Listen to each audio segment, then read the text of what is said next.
এই মহেন্দ্র ক্ষণের অপেক্ষা দীর্ঘ 19 বছর 1 মাস 5 দিন পর বগুড়ায় আসছেন বগুড়ার সন্তান বিএনপির চেয়ারম্যান জনাব তারেক রহমান।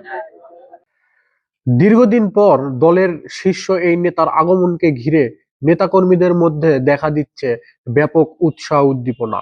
ইতিমধ্যে তার আগমন উপলক্ষে সব ধরনের প্রস্তুতি সম্পন্ন করেছে জেলা বিএনপি ও অঙ্গ সংগঠনের নেতারা। বগুড়ার আলো বাতাস মাটি ও মানুষের একান্ত আপনজন তারেক রহমানের আগমনী ধ্বনিতে বগুড়ার প্রকৃতি নতুন রূপে সেজেছে। মাঘের মিষ্টি আবহাওয়ায় তারেক রহমানকে বরণ করে নিতে প্রস্তুত বগুড়ার লাখো মানুষ। ইতপূর্বে 11 জানুয়ারি বগুড়ায় আসার কথা থাকলেও বিধিনিষেধের কারণে তিনি তার প্রিয় ভূমিতে আসতে পারেননি। নির্ধারিত সময়ের 19 দিনের মাথায় তিনি আজ সন্ধ্যায় বগুড়ায় আসছেন। তাকে স্বাগত জানাতে শহরের গুরুত্বপূর্ণ সড়ক, সমাবেশস্থল ও আশেপাশের এলাকায় সাজসজ্জা করা হয়েছে। নিরাপত্তা ও শৃঙ্খলা বজায় রাখতে নেওয়া হয়েছে প্রয়োজনীয় ব্যবস্থা। এটা তো ঘরের সন্তান, ঘরে আসলে তো ঘরোয়া ঘরের পরিবারের সদস্যরা সবাই তো ভালোই বাসবে, ভালো লাগবে সবার। আমাকে এত ভালো লাগতেছে যে আমরা মনে হয় আমাদের বগুড়ার ছোলকে হাতে পাচ্ছি ইনশাল্লাহ। খুশিতে আমার কান্না আসতেছে। আমাদের প্রত্যাশা পূরণে এবং উত্তর অঞ্চলের মানুষ এই দীর্ঘ 19 বছর পর তার সঙ্গে মিলিত হবে। আমরা জেলা বিএনপি সম্পূর্ণ প্রস্তুত। ইতিমধ্যে সকল কর্মসূচি আমরা হাতে নিয়েছি। তাকে সুন্দর করে রিসিভ করবে বগুড়ার মানুষ নিজের সন্তান হিসাবে।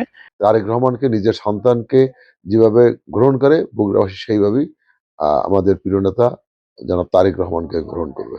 যাতে আমাদের নেতা তারেক রহমানকে আদমদিঘির থেকেই আমরা রিসিভ করতে পারি বগুড়া সীমানা, সেইভাবে আমরা একটা প্রস্তুতি নিচ্ছি। সমাবেশ শেষে রাত্রি যাপন করবেন বগুড়ার হোটেল রাজ গার্ডেনে। সেখানেও নেওয়া হয়েছে ব্যাপক নিরাপত্তা ব্যবস্থা এবং সেখানে সেবা দিতে প্রস্তুত হোটেল কর্তৃপক্ষ। আমি নিজেও একটা বগুড়ার মেয়ে। আহ তাকে সশরীরে দেখতে পেরে বা তাকে যে এইভাবে সামনে থেকে দেখবো, এটা নিয়ে আমি আসলে অনেক এক্সাইটেড। ওয়েলকাম জানানোর জন্য হোটেল নাচ গার্ডেনের পক্ষ থেকে, যেহেতু উনি আমাদের এখানে স্টে করবেন, থাকবেন, নাইট স্টে করবে, আমরা তাকে হসপিটালিটি ইন্ডাস্ট্রিতে যেরকম সার্ভিস দেওয়া হয় এরকম বেটার সার্ভিস দেওয়ার জন্য আমরা অধীর আগ্রহে অপেক্ষা করছি। জনাব তারেক রহমান সাহেব 2005 সনের 16ই আগস্টে আমার এই হোটেল নাচ গার্ডেন তার হাত দিয়ে আমি উদ্বোধন করাইছিলাম। প্রায় 20 বছর আমাদের বগুড়াতে উনি আসতে পারেনি।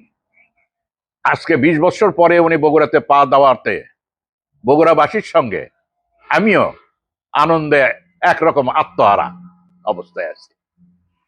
তো যাই হোক, আমরা চেষ্টা করব এই 20 বছরের যে আমাদের আকাঙ্ক্ষা ছিল, সেই আকাঙ্ক্ষা তাকে সাদর সম্বর্ধনা জানানোর জন্য, তাকে সেবা দেওয়ার জন্য।